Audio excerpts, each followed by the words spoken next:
Good morning and welcome. Once again, we're in our beautiful restored courtyard here at Carmel Mission.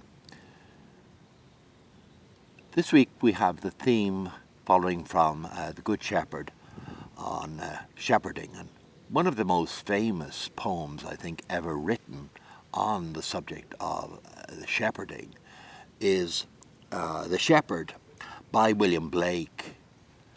And I wanted to share that poem with you this morning. It's from his collection Songs of Innocence. He was an English poet, painter and printmaker of little renown in his own times. He's now considered a key figure in the history of poetry and art in that romantic age. He was thought of as an eccentric in his own lifetime because of his idiosyncratic views. But later, critics praised his expressiveness and creativity, elevating him to the status of a master. Many of his works included philosophical and mystical undercurrents, which were rejected in his lifetime, but in later years they contributed to making him a renewal figure in the Romantic movement. While always a committed Christian, William Blake refused to become a member of any organised church, probably closest to the Anglican Church, the Church of England, but never joined as a member, but considered himself a Christian nonetheless. And his political views were influenced by the French and American revolutions. Watch out. Which he supported and he maintained, and he had an ongoing friendship for most of his life with the American political activist Thomas Paine. In 2002, a BBC poll named William Blake as number 38 in the list of the 100 greatest Britons. And there are only 100. Number 38.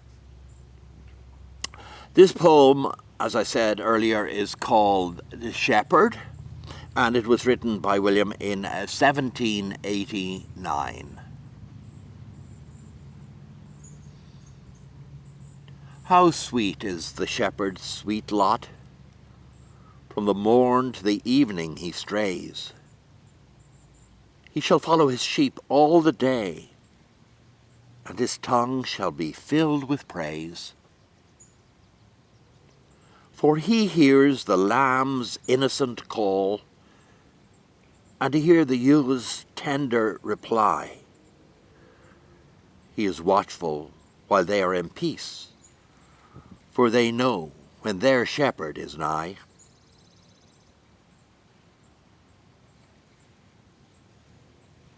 One would be hard-pressed to imagine a more idyllic scene. It describes perfectly the symbiotic nature of the relationship between the shepherd and his sheep.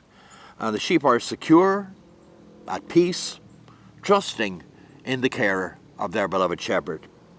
And the shepherd derives joy and satisfaction from knowing that he has that close and almost intimate relationship with them. This is a scene we conjure when we use the image in our Christian literature, in our Bible, to describe the Good Shepherd, the relationship between God as the Good Shepherd and we, his people, the sheep of his flock.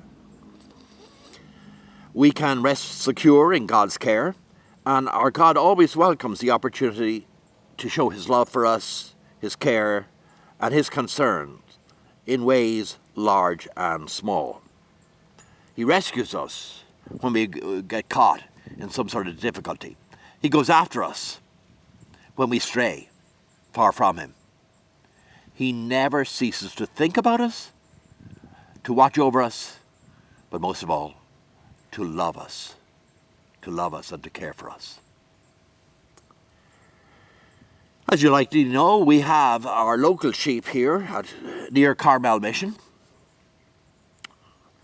This prayer segment is actually sponsored by a Carmel Mission Ranch. Thank you, Clint. They are currently sheltering in place at their home.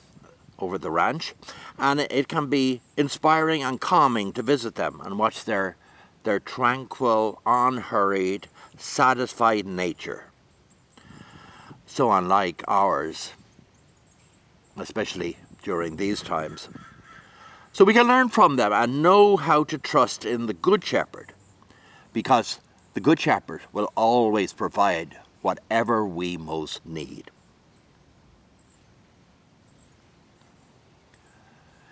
If you have any needs in terms of your prayer intentions, don't hesitate to go to our website and just press that button, prayer requests at carmelmission.org. And Father Rodrigo and myself will be happy to take those intentions with us in our daily prayers and private masses. So I continue to wish you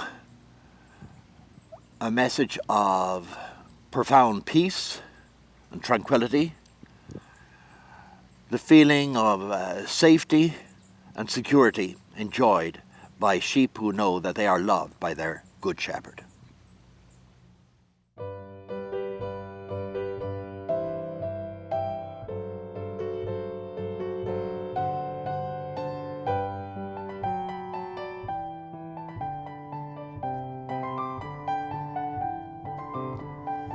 She